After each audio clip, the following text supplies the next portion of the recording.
Good evening, everyone, and welcome to Pull Up with Limbs and Things. My name is Dr. Chanel James, and I am the owner of Limbs and Things mobile and telehealth physical therapy practice. Tonight's Pull Up with Limbs and Things is an expert insight on mental health and the trust or not of AI. We have Dr. Justin C. Key, and he is our expert tonight. He is a physiatrist, and he is going to be telling us a little bit about mental health, but also about AI in his new book, The Hospital at the End of the World. I happen to know Justin way back in junior high school. We went to junior high and high school together. And he was always the person who was reading a book. So if I had to give a superlative, I would say the most likely to write a book would be Dr. Justin C. Key, and he has done just that. So I'm glad to have you tonight. Everyone, remember, pull up with limbs and things is to confirm something you know, challenge something you don't know, and to give you the opportunity to share this information with somebody else. So, a lot of times as we get older, we tend to have isolation or we go through these seasons or periods where we just feel down in the dumps a little bit. So, tonight's episode is a little bit about talking about mental health as it relates to as we get older, when we transition from working to being retired, when we have grief situations where we've lost someone close to us, or anything that has happened in our lives that kind of hits us to the core. So, welcome, Dr. Key. How are you? I'm doing good. I'm doing good. It's great to be here, and we do go way back. I think I even forgot that it goes all the way back to middle school, uh, Yes, yes. which is crazy long time ago now. I won't say how long ago, but a crazy long time. And yeah, no, it's great to be here. And it's interesting. I probably haven't seen you like since high school, but Right. because of social media, what have you, like have seen like your journey through the years. So it's cool to be able to kind of still be connected to people's lives in that way as we go out Mhm. and like do these different things. It's amazing. So it's great to be here, and I appreciate the opportunity. Absolutely. I'm glad you're here too. And tell us a little bit about what you're doing now and how it affects older adults. Okay, cool. So I'm an outpatient psychiatrist. Mhm. So psychiatrist, if you don't know, when I went to med school, I didn't know that like psychiatrists went to med school. I actually went to med school Ah, thinking I'd be a surgeon. But okay. psychiatrists are physicians. So I went to med school, and then I specialized in mental health.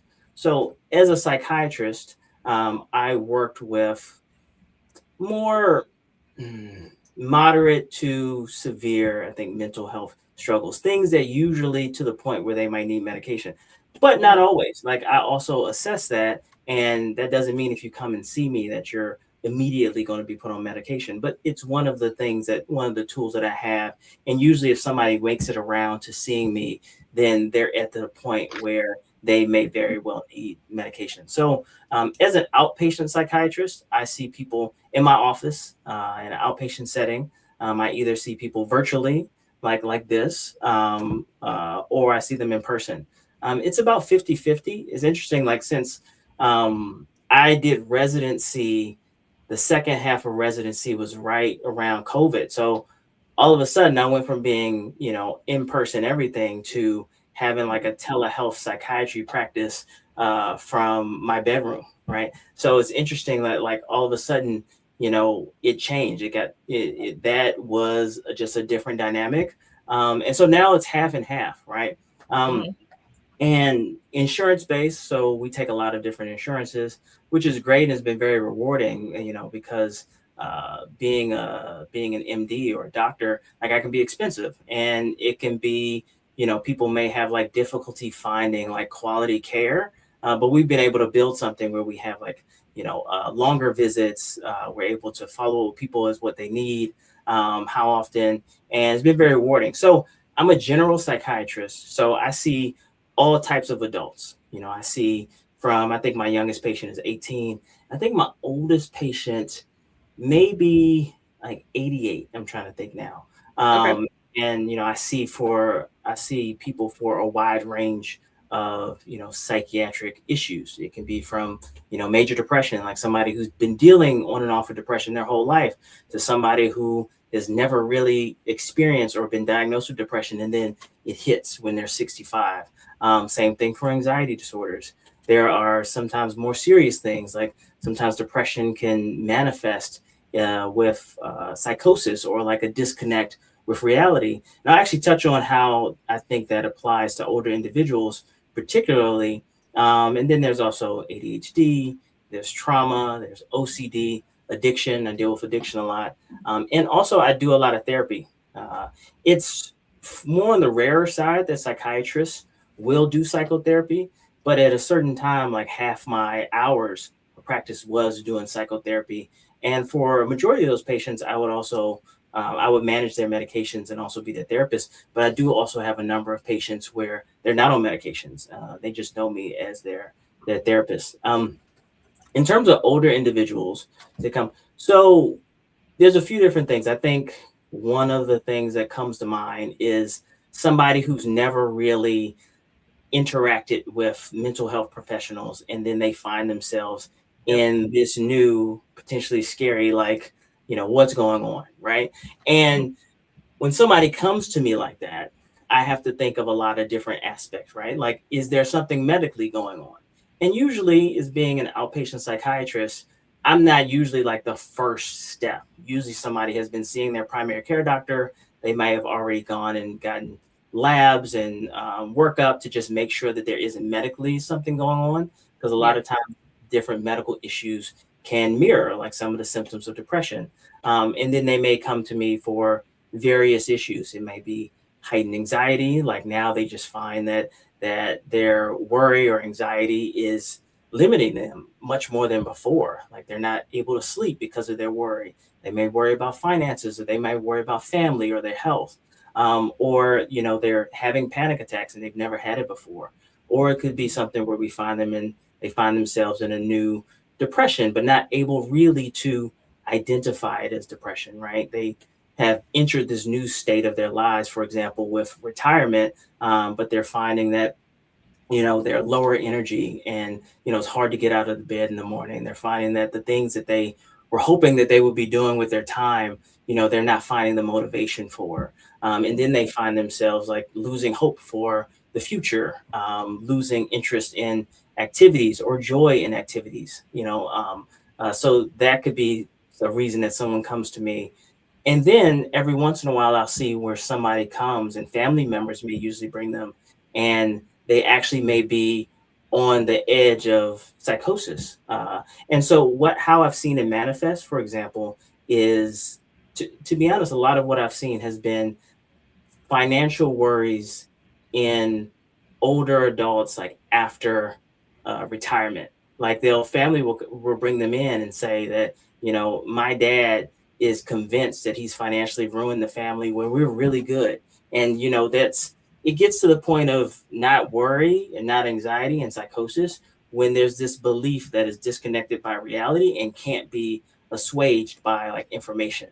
So somebody may be just very convinced that maybe they've been swindled, or somebody has got into their account, or they may be surveillance. A lot of times it does, from my experience, have to do with money and financial security, though it doesn't have to. And that actually may be depression with psychosis. So sometimes people will say like, oh, does this person have schizophrenia? Really, schizophrenia, from my perspective or from my expertise and my experience, is something usually that shows up earlier in life, in like the 20s and 30s. Right. So if somebody comes Mhm. with those types of symptoms and they're an older individual, my first thought is like, okay, what else is happening? There might be Yeah. something medically that's happening, but it also could be, most likely in my setting, like a major depression with psychosis. And if you then treat the depression, the psychosis itself like resolves. Um, you know, I see and I'm thinking about, I have older individuals that come and may come just for, not necessarily for medical treatment, but if they're coming for therapy, they might have issues with their children. Like as their adults, or as their children are older, sometimes their children may have like substance use disorders, and they're finding as they're getting older, like their adult child who might still be dependent, like that difficulty, like that trying to kind of balance like them taking care of themselves and also still having to continue taking care of this person that, they love unconditionally, but it's all these problems. And then, if there's difficulties in, you know, independence, right? Like, let's say if somebody's adult child has been living with them like all of their life, and now it's not sustainable for the patient, and then maybe their adult child isn't how can I put it, supportive of that shift, even gets angry at them, and then they're coming to me to kind of how to work out like the emotions that comes with that and the difficulty that comes with that. So it's a variety of things that I see, Yeah, and yeah, it's really rewarding, and it's always something new. that's good. I think we value the variety of working with multiple diagnoses and people in general, just because there's your life. So let's talk a little bit. And if you are watching, if you have a comment or a question, you can always put it in the chat and we'll answer it as well. But can we talk about the difference between psychology and psychiatry? Yes, yes, yes, yes. So, one of the main differences is, with psychiatry is that went to medical school and is thinking about disorders, for lack of a better term, through kind of a medical lens. Like we learn whether we're going to become like a surgeon or whether we're going to become an oncologist or a pediatrician or psychiatrist is, thinking differential diagnosis, like what are all the things that it could be. And Yep. then through taking history, through doing tests, through seeing the clinical course, narrowing it down to a diagnosis, and then treating that, and then deciding the importance of diagnosis, not just for billing. Some people say like the main importance of diagnosis is for billing, and I actually too I agree with that, and I'll talk about that as well. But then, the diagnosis then can kind of help us then direct like what is the treatment for this, and then we'll see that through different evidence-based studies or what have you. And a lot of times, as a psychiatrist, if somebody comes to us for mental health issues, we will be almost the leader or kind of the manager of what their mental health care may look like. So it may be like, okay, you have major depressive disorder. So it's based on the clinical presentation, based on ruling out any medical reasons for this. If it's unclear, based on also reports from your family members or loved ones, and it's like, okay, I think it's appropriate to start medications, like being in line with the patient to start this, but also saying that I think that you should also start this type of therapy, right? If you're working, it's like maybe you should take medical leave off of work, right? So there might be all these different aspects, going to a nutritionist. So if somebody is having like is malnourished or is not eating because of their depression, so managing all of those. In terms of psychologists, someone who mainly does therapy, and there's a lot of different types of psychologists, and I'm not too much of an expert on the different routes, Hmm. but I know that some may go and get PhDs, and some have or are licensed clinical social workers, master's degrees, or what have you. But usually, what they're doing is they are doing talk therapy or different types of therapy settings with patients, and it may be in conjunction with a psychiatrist if it feels like it's at the need where it's severe enough it may need medications, but a lot of times it won't be. And really, where it gets to the point where a person may need to go to a psychiatrist is if there is a lot of, I'd say, medical issues that it can also be contributing to just kind of make sure that that's being sussed out, Yep. or the severity of it, right? Like I think it's definitely fair if I have even major depression, um, and it's meets the criteria for major depression. But let's say I'm not a danger to myself, I'm not a danger to other. I'm still able to, I think, to function to a certain degree, but I still have this depression. If I haven't tried therapy, I definitely think that it's reasonable to do that without going straight to medications, or even for things like generalized anxiety disorder or like panic disorder. For a lot of different um, mental health struggles, like therapy can be a great option. And sometimes based on severity in conjunction with seeing a psychiatrist. There are some things that definitely would need a psychiatrist. like in my opinion or in my professional opinion, like psychotic disorders like schizophrenia, certain mood disorders like bipolar, like let's say, so unipolar depression is when you just have depression and you get down. Bipolar is actually not, it's not what we colloquially think as mood swings. Like, oh, Yeah. I'm sad 1 minute and then the next, I'm really happy or somebody. It's actually like a mania is like a brain on fire state that can last for like a week or more, and can really be harmful to people's lives because they're not themselves, making these impulsive decisions. A lot of times may have a disconnect with reality, where they might think that they are like some super being and that they're indestructible, and that can really take medication to bring back down. And then that is something that is recommended if it's severe enough to be hospitalized, for example. That medication may be recommended to be on indefinitely. Whereas a lot of other things in psychiatry, you just because you go see a psychiatrist, you're not committing to be on medications for life. So those are some of the differences. I like to tell people that I'm like a therapist who can prescribe medications. Yeah. A lot of psychiatrists don't do therapy, but we do learn that as part of our training, and that therapeutic alliance is part of our treatment, I think, with patients too. Because I always say, like, if you don't come back to me, no matter what I prescribe or what I do, I'm not going to be able to help you. So I think that the first step is, I think, aligning with a person, seeing Right. where they're coming from, seeing what it is that they're wanting or open to, and then directing towards what I think may be the best care for them. Got it. Good. Okay, so let's talk about older adults specifically. As we've been growing up, and not just older adults in general, but specifically in certain cultural environments, mental health is just something we don't talk about. It's Yeah. something that we push to the side, or we use God as a reference to cover all of those things. And of course, Yeah. God can handle it all. But still, in the deeper layers of what people experience, they could possibly need some mental health support. So let's talk about some things that older adults kind of have to overcome to even see a psychiatrist. Yeah. Great question. And I don't know if any of my family is watching, but one of the things, like one of one story that I have Mm. that highlights this is actually, my grandfather died of suicide a year before I was born, but we didn't talk about that, and they told me throughout most of my life that he just died in his sleep, Wow. and because there's there's a sense of almost talking bad about him, to say that, like, oh, he had mental health struggles.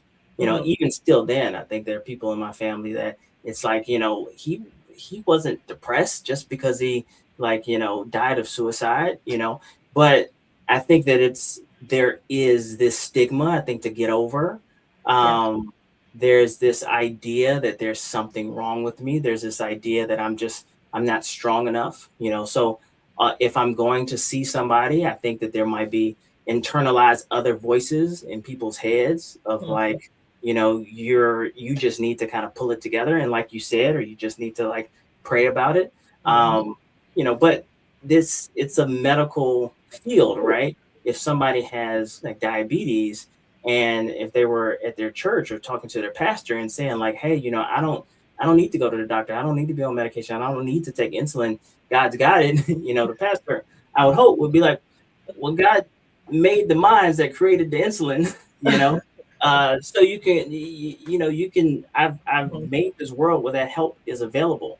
So Yeah. I do think that that's a barrier. And I do think, particularly in older individuals, because they were part of that generation where it really was taboo and not talked Yeah. about. So they're still dealing with that.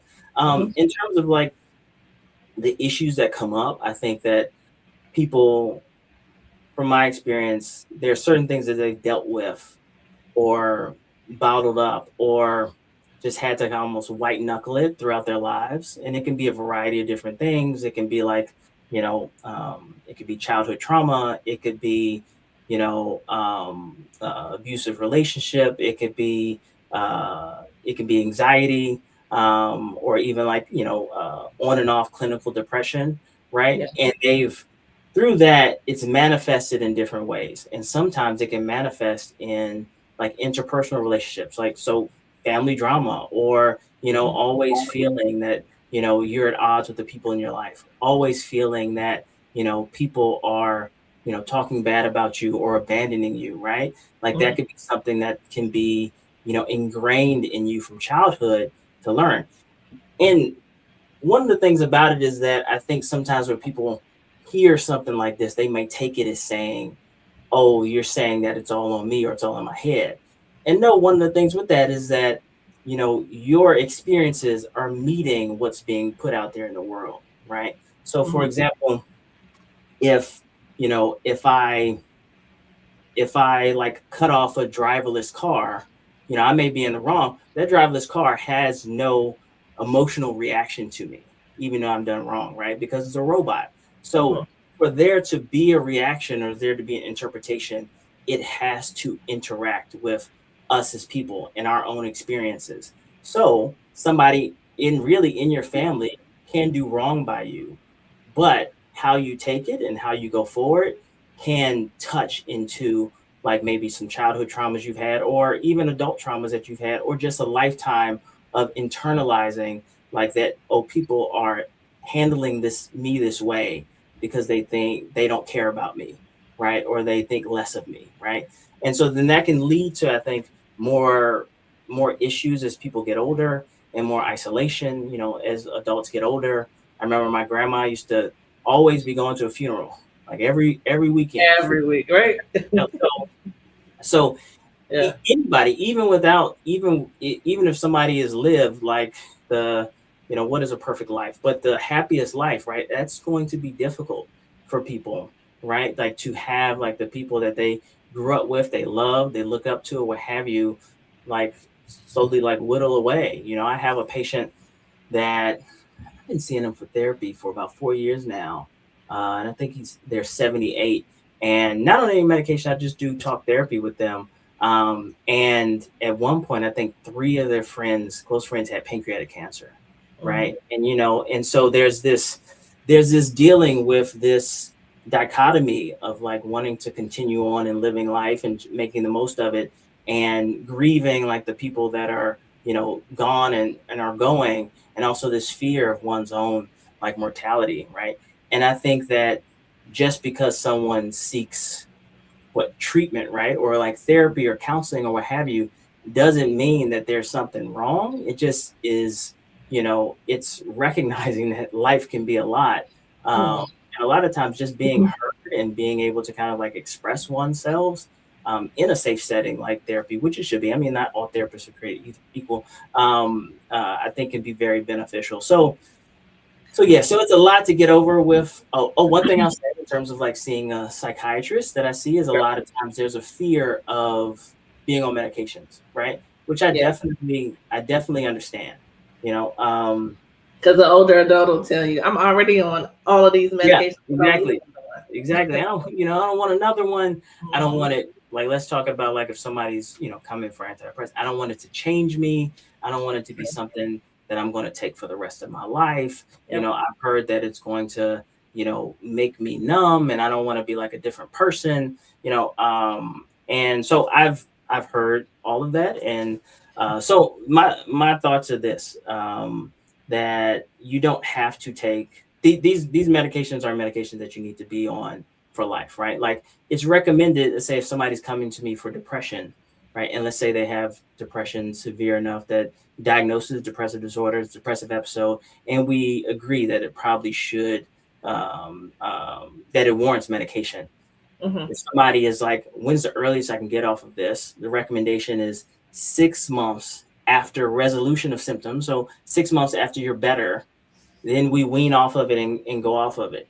And Hmm. that is based in data that, if somebody, as soon as they're feeling better, they want to get off, in my setting, they can, and I'll be there and I'll continue to see them. I'm not one of those providers just like you're not seeing taking medication. You can't see me. And also that's one of the things, I don't get paid if somebody if somebody's like takes a medication or not. I kind of get Hmm. paid the same whether. So that is sometimes that's a misconception with doctors.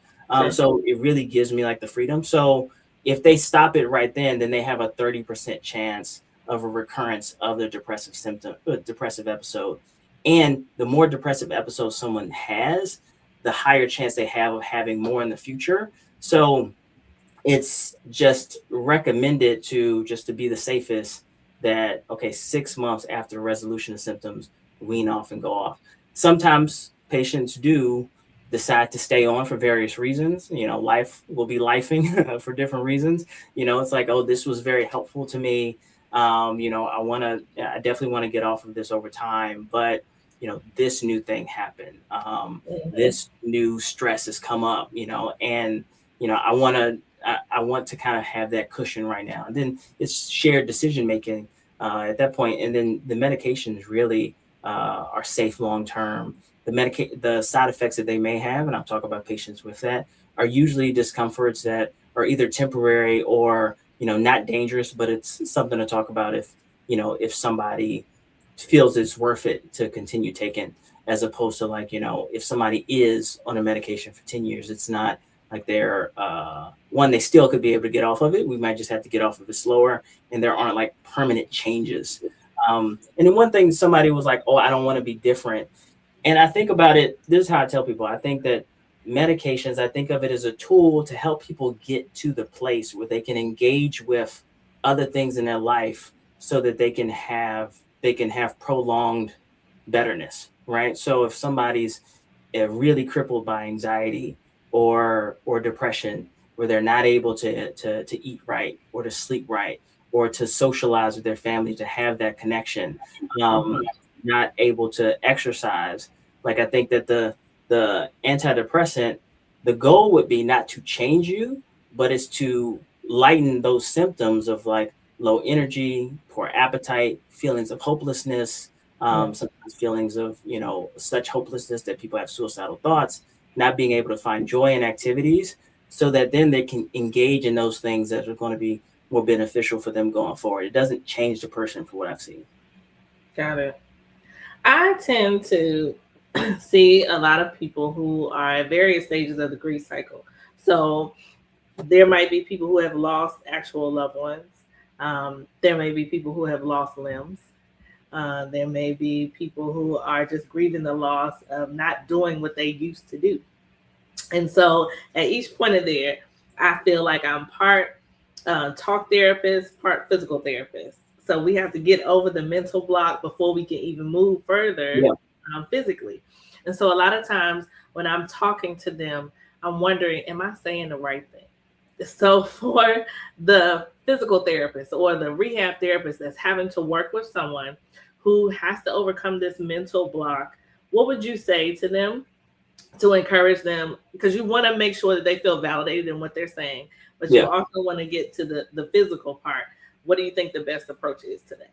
Yeah, great question. Great question. And one of the things that can be helpful to know is that various stages of grief or various manifestations of grief are considered normal, right? And we can grieve over a lot of different things. Like, most classically, we think of grief over a loss of a loved one, but you can also grieve like a loss of a job, a loss of ability, right? Like if somebody's, Mhm.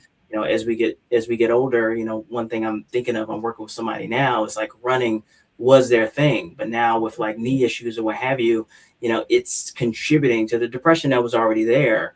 But it's like, that was their outlet. And now how are they kind of getting past that, but also recognizing that that might not be as much in their future. So recognizing it, normalizing it in the sense that, I think from my experience, a lot of patients that are grieving things, there's this feeling that people are trying to fix them, right? There's this feeling that their friends and families or people around them, who I think are well-meaning and want them to be better, they take it as, this person is almost, saying I should be over this by now, or I should pray about it, or I should remember this, they're in a better place, or what have you. And I think, Right. like, recognizing that it's hard, recognizing that it makes sense that you're going through that, and I think also recognizing that you expect it to get better over time, which I think takes away some of the should. Like, if I, so what it's like, so for example, I'm thinking of a quick example. If my son, my 10-year-old is having, I don't know, this might be a bad example, but let's say he's having like a lot of anxiety, right? And I go to a pediatrician and they're saying, like, I think this is a phase and it's a phase that's expected. I think he should grow out of it, like, Mhm. and it should be resolved in 6 months. That's different than saying, Dad, this will get better if you do this. This will get better if you fix it, right? Mhm. The data shows that just naturally, like, over 1 month to, sorry, 1 year to 2 years, much of the symptoms that come with like acute grief are resolved, and some people they are prolonged, and it's, there's a name for it, and it's changed over the years, like prolonged grief disorder, but you expect it to get better over time. And so to answer your question, I think that the best thing really is just to listen. Yeah. I'm thinking of somebody right now, really tough case, somebody who's come to me because their a child died suddenly of like a brain aneurysm, and Mhm. such intense grief and such, I think, anger, and like the people who still have their child, and this feeling that people don't understand. And sometimes internally I'm sitting there like, what do I do? How do I fix this? What I say? But Right. really, they've expressed such appreciation for just being able to kind of be in a space where they feel like there's not a right or wrong. Like Dr. Mhm. Key isn't telling them that they're doing this thing wrong, or et cetera, et cetera. It's really just allowing them to be. So, and that's been a reminder to me very recently that, there's not going to feel like there's a right answer. And sometimes it feels like we need to like fix it for people. Yes. But really just, I think, being there, hearing them and recognizing how difficult that is can go a long way. Absolutely. The humanity and just letting somebody know that they can say what they need to say and get it off their chest. That's what I find when people are given the opportunity to just let it out. Yeah. They end up feeling a little lighter and they Yeah. can move better. I mean, it is a major block when people have a lot of heaviness on their mind to even move. So once we get the opportunity to actually let the person let it out, man, it just makes them move a whole lot better. So I totally agree. There are different ways that the connection you have with people can go a long way with them mentally as well as physically. So let's talk a little bit about normal age related changes and what we would consider a possible red flag for someone who's kind of at a tipping point where they're trying to figure out, is this sustainable, what I'm doing, or is this something that I could possibly need to seek help for? Was that Yeah. clear? Yes. Okay. So, in terms of what's normal versus need help for, like one of the defining, I think, characteristics, whether it's in aging individuals or just like anyone, any adult age, the child psychiatry is its own thing. And I Yeah. didn't go to fellowship for that, but it's like, how much is it impairing function or quality of life, right? Hmm. And really, in terms of, like, for example, if somebody is feeling, let's say if they're, retirement, and they find themselves on the other side of it, they're feeling more down about it, or they're feeling like less energy or less motivated, like thinking about like ways that they can change that, or ways that they can, engage in new activities or what have you. They may very well be able to do that even while they're feeling that way, right? I Hmm. think that when it's to a point where, thoughts are so negative, where it feels that, with depression, for example, the depression is usually, or the negative thoughts usually isn't doesn't just touch one thing. It can, like, a depressed mind can start to think of even joyful moments in the past in the lens of depression. Hmm. So there's a negativity to it. There's a feeling of, every interaction is a reinforcement that I'm not cared for example, or every day is just a reinforcement that our best days, my best days are behind me, or I don't really have much to look forward to.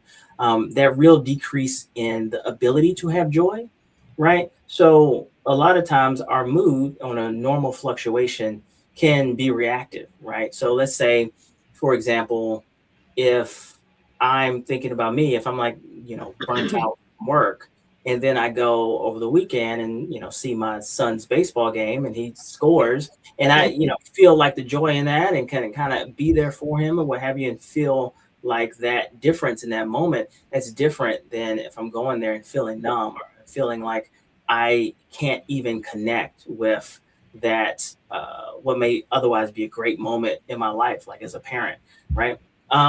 Feeling that there's recognizing there's more and more social isolation because of the feeling of feeling alone. Yeah. You're really not connecting with anybody, right? I think other other things detrimental to people's health is insomnia, right? Like if they're not able to sleep, Yeah. if I tell you, not getting sleep just makes everything worse. Yeah, it makes health issues worse. It makes focus Mhm. worse. If you didn't have depression, you're going to get it. If you didn't have anxiety, like you're going to get it. It's going to make all of those things worse, right? Yeah. Like if you're already known as like an irritable person, like not sleeping, you're going to be chopping Worse. everybody's head off. Yeah. So that, or is it to the point where your appetite has changed so much that, for example, like you're losing weight, right? Um, One thing that I will, if you have loved ones, I think in your life that you can trust, like another thing is to, ask them like as well. Like a lot of times people, I find patients are unsure, especially with treatment, like, am I getting better? Am I not? And I do think the indicators can be like, are your people in your life worried about you? Right. And I Yeah. think it can be illuminating for me when I talk to family members, and they'll be like, it just feels like this person is just doesn't doesn't have that light anymore, isn't really eating, isn't sleeping, any like anything that we try to do to trying to get them out the door, they're, it's like, what's the point or what have you. So there's extremes of that, but I think that really, to answer your question to the point of needing help, is where it feels like that the depression, the anxiety, those low moments is so crippling that it feels like you can't even engage in the things that are going to make things better, right? You Mhm. can't even engage in like thinking of like another hobby or an activity or going out with friends. Got it. That's good. So let's talk about technology and Yeah, how older adults can potentially, be introduced to these things, but because we are a little apprehensive about yeah, its use, specifically artificial intelligence, if we are to be keeping up with the times, what are some things that you've seen is helpful for older adults to know as we're getting older, as technology is changing? If you've been on the fence about moving forward with how technology is moving forward. yes, yes, yes, yes. That's a great question. I think that the one liner that I would say is like going for it with a healthy level of what's the word, when you're wary about something but in a healthy way. It's okay, so use I would as a say tool precaution, also. but is that what you meant? Say it again. Precaution. Like a healthy level of precaution, right? And I think that if you don't know kind of what these new things are, if you don't know kind of how they work or what have you, I think that's with kind of, if anything, right, Hmm. going in terms of with like, okay, this is a new tool, but I'm just going to be on a lookout for if there's anything that may come bad from it. Knowing like what these tools are, I think can help a lot. So Hmm. because, for example, the large language models like the Chat GPT and the Claude and the things, that's really what has been, I think, the AI boom in the last few years. And Right. now all of a sudden they're everywhere, right? Like you can go on to Chat GPT right now and for Yeah. free, like ask it all types of things. You can ask it for legal advice, you can ask it for medical advice, you can ask all this stuff. Right. And it's designed to keep you using it, right? So by that, it taps into our human nature to one, feel heard, and to also feel reinforced about what it is that we may already believe. So there's this thing, and I always pronounce it wrong, but the sycophancy problem of AI is that it will err towards agreeing with us, right? And then these large language models, really what they are, and this is kind of simplifying it, is they are statistical models that predict what the next best word will be, right? So it's not really rooted in what is the best factual information. It's really kind of based on all the things it's trained on, what is going to be the most likely response to the next thing. So knowing that, and knowing that these are, that I think of technology as best when they are tools, I think that they can potentially be good companions for other care that's already there. So if we're talking about medical care, for example, right? Like Mm-hmm. some ways that I've seen it be helpful is some patients may come in and they've asked ChatGPT for like questions that they should ask their psychiatrist. Yes, yes. And I think I can't really think, I can't really think of too much downfall from that, right? Because if it's any questions that you have, like somebody can come in with any questions, as long as they're not like questions like, "Hey, Dr. Key, tell me about your childhood." Then you're like, "All Yeah. right." But I feel like if it's a question that's not relevant, I can, Yeah. I can identify as like, okay, I think I know why I asked you that, but this is why it's not. Or, but I think it can really help people engage and also feel like they're prepared and heard, because sometimes I will have patients who come in and it's like, I don't know what to ask, or, I felt like I had these things that I wanted to bring up, but I wasn't quite sure. So I think that can be a great tool as opposed to like a replacement, right? So I Mm-hmm. was looking, and I'll just make sure that I won't say like the whole thing or where it's from, but I want to make sure that I reference it. But there's this paper. It's called the pitfalls of patient-led AI use, a case study in clinical neuropsychology, and it was in the American Journal of Geriatric Psychiatry. And I'll talk about it really quick. It's a case study, and I think it illuminates like the issue with like engaging with these AI models as a replacement for doctor or for care. So, like a 65-year-old male, he had gotten tested for his cognitive abilities in 2021 and 2023. And they basically found that he had mild cognitive impairment both times. That really hadn't changed too much, but both times they had used different names to diagnose it, but they're synonyms, right? Like one is mild cognitive impairment. I think the other one was like mild neurocognitive disorder, right? Okay. And so then in the third visit, the patient came to the visit and had a printout from ChatGPT where he put in both of these visits, like Yeah. he injected both of the visits in there and some of his other medical history. And through talking with ChatGPT, he became convinced that what he was going through was connected to his tinnitus, which is like a ringing of the ear. And Mm-hmm. ChatGPT had told him that, oh, your diagnosis, your cognitive impairment has progressed rapidly from 2021 to 2023. It saw it as two different diagnoses. And it was like, yes, totally. It definitely can be connected to your tinnitus. And the issue was that the patient came in and was convinced, and totally convinced that this was the issue, that this is what needed to be looked into. And that can be really difficult, like when you're a doctor and you're trying to kind of continue alignment with a patient. Mm-hmm. Um, and I think that what it highlights is that that large language model, is interacting with him. And if he says, like, could it be connected to tinnitus, it's going to be like, oh, that's a great idea. This is the way it could be. And it may be Right. even able to like find some studies, but a lot of the studies that it may actually come up with may be fake or what have you. Um, and another thing with the like plugging your medical information into these models, don't recommend that because it's not protected. You're basically giving your personal information Right. to Mm-hmm. these systems. We don't know what's going to go on. We don't know like where it's going to end up or what have you. So I think that's a lot like when people would search Google, yeah, right? And put their symptoms in yeah, and yeah, they would yeah, talk to their doctor. I think this is what I have.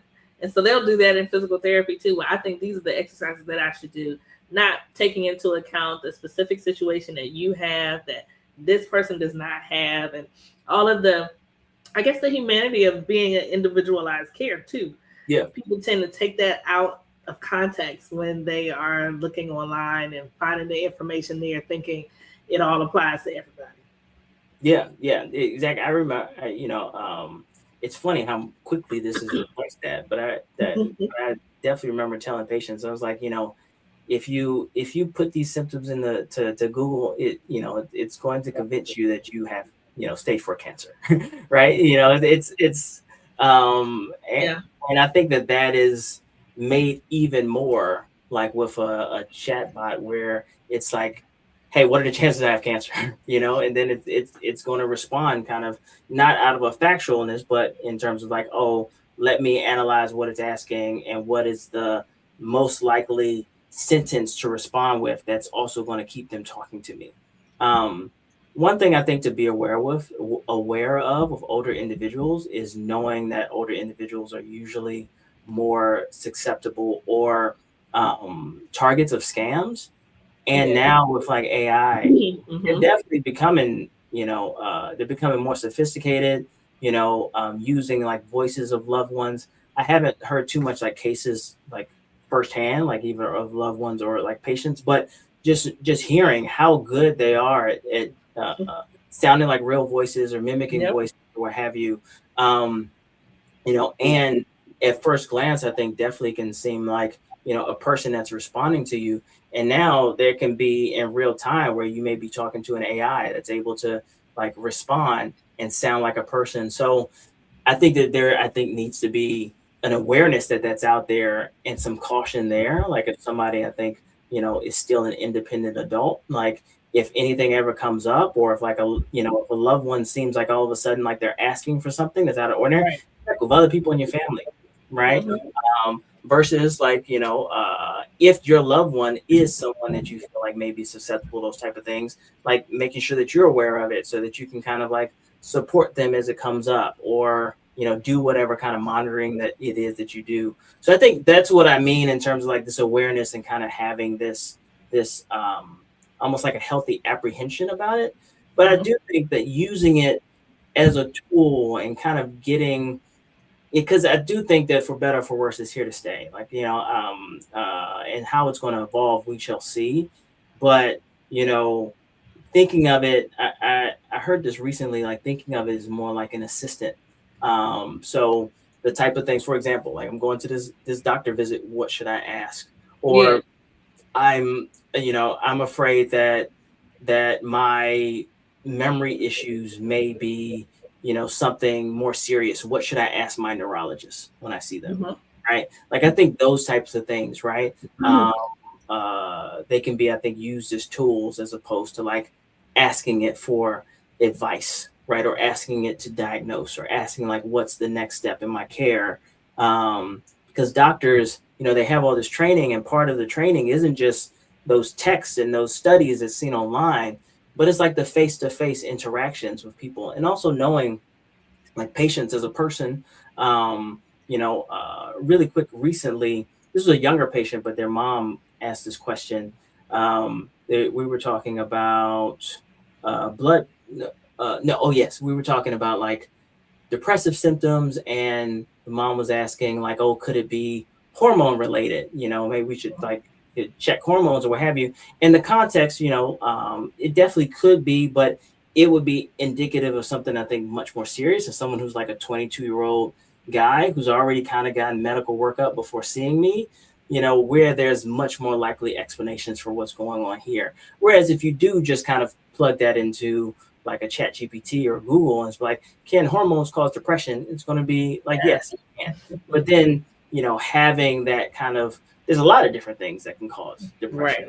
Right. Mm-hmm. But I'm not sitting there, also saying like, did did he, let's rule out that he took this substance that's only available like in this country he's never been to, for example. It's a Mm-hmm. big example, but that having that clinical experience in terms of also the patient that's in front of me, like being able to like, okay, that's a nice consideration, but it's really not like something that's worth chasing right now because of all this clinical knowledge I have. Because any test that you get in those things, like they also have their own risks, they also have their own implications. Yeah.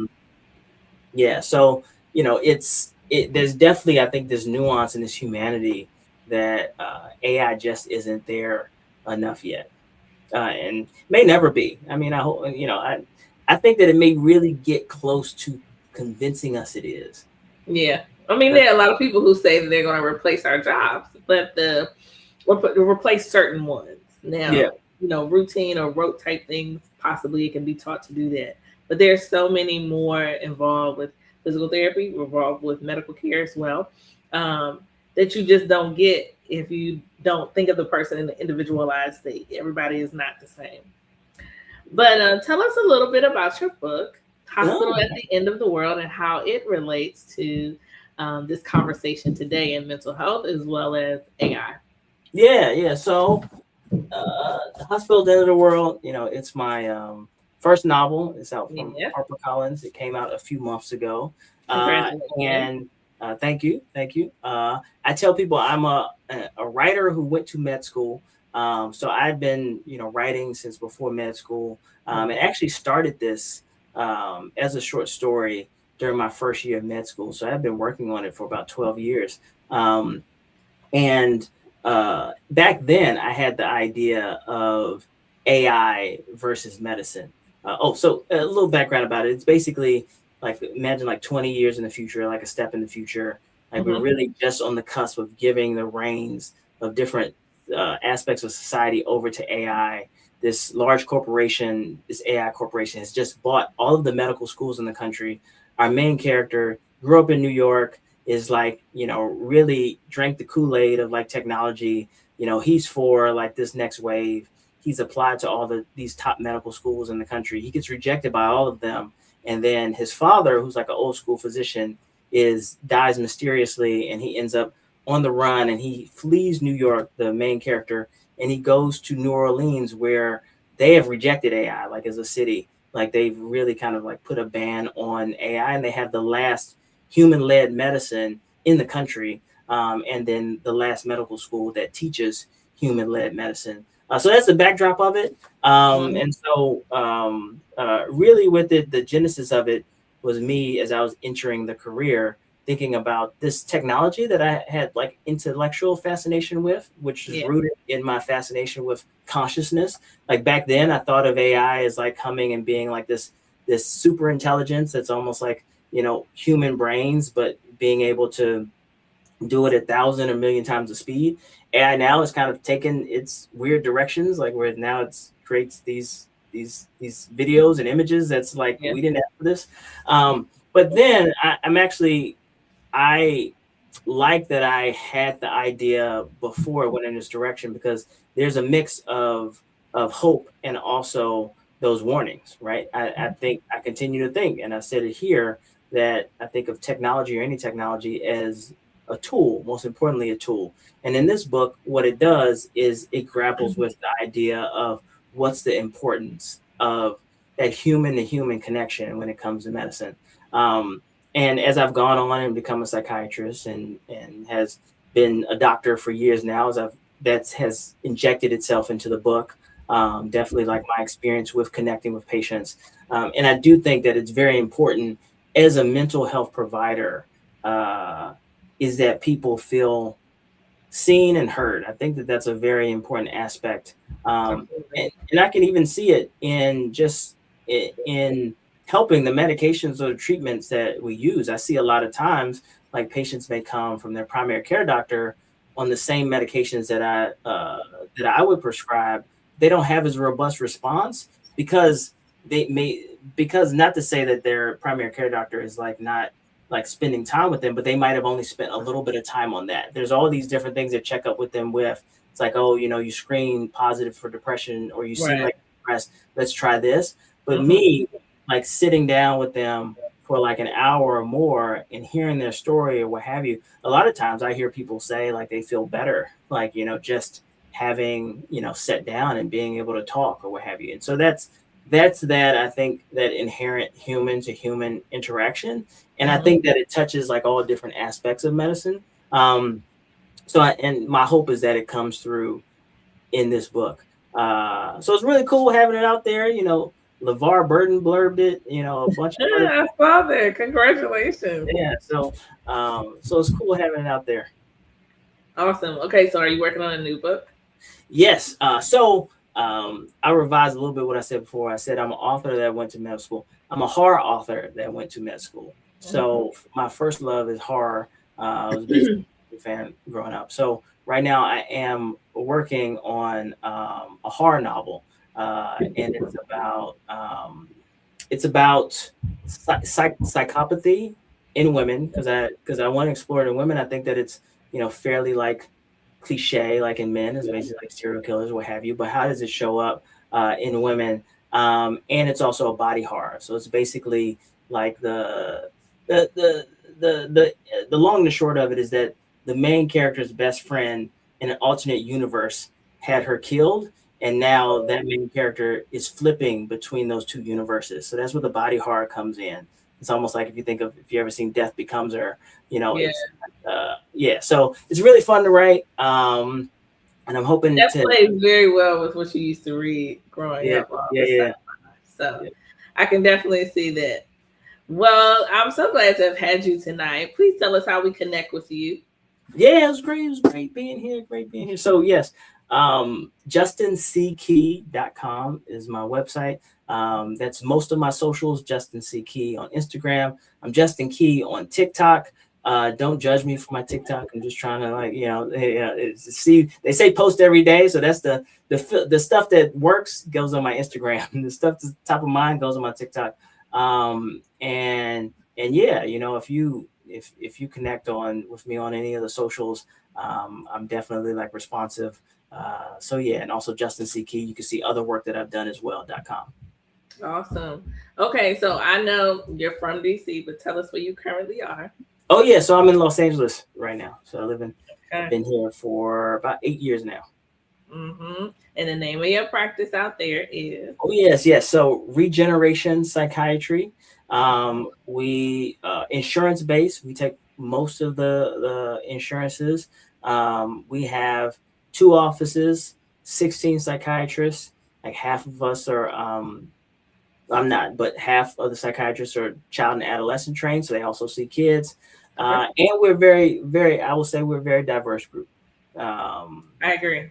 yeah. So it's been really rewarding to be able to, because one aspect didn't. I think one aspect I think is with even whether older individuals or not, that I do think it can be helpful, especially getting over the stigma of mental illness, to have a provider that in some way you feel like you may relate to Right. for whatever reason. And I've definitely had a lot of patients who you can just from the very beginning, like you can feel that there's like that added relief of Yeah. like having a doctor that looks like them. Yeah. Absolutely. That plays out in therapy too. Yeah, Absolutely. definitely. Yeah. Well, thank you so much for sharing all of your knowledge tonight, and congratulations on the hospital at the end of the world and your soon coming new book that I guess you don't have the title for yet. Yeah, it's a working name is Alyssa, but I learned with this last one that that you can't do like single word titles unless you're like Stephen King. So I'll probably make it something longer. Okay. Yeah. Well, again, thank you so much, Justin. I'm sorry, Dr. Justin Key. And I appreciate you taking the time to join us tonight. Everyone, I hope you enjoyed this. Remember, pull up is to confirm something you know, challenge something you don't know, and give you the opportunity to share it with someone else. Have a good evening, everybody.